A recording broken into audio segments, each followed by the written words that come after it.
сәлеметсіздер ме көрермен, бүгін мен сіздерге отандық әнші Ерке Есмахан жайлы айтқым келеді. Отандық әнші Ерке Есмахан биыл танымал әнші Райымға тұрмысқа шықты. Өнер иесі әлеуметтік желіде өзіне сын таққан оқырманына жауап берді.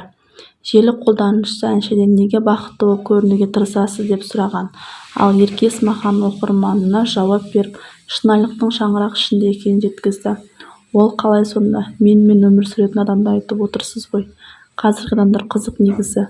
Біреу бақыттымын шүкір десе сенбейді, біреу бақытсыз болса қуанады. Сіз өзіңізден бастаңыз. Неге мен адамдардан бақытсыздық көремін деп өзіңізге сұрақ қойыңыз. Әлеуметтік желімен өмір сүрмеңіз. Керісінше көп нәрсені адамдар көз етеді деп әлеуметтік желіде көрсете бермейді. Соның бірі менмін. Шынайылық шаңырақтың ішінде, шынайылық әлеуметтік желіде аз деп жауап берді Ерке Есмахан.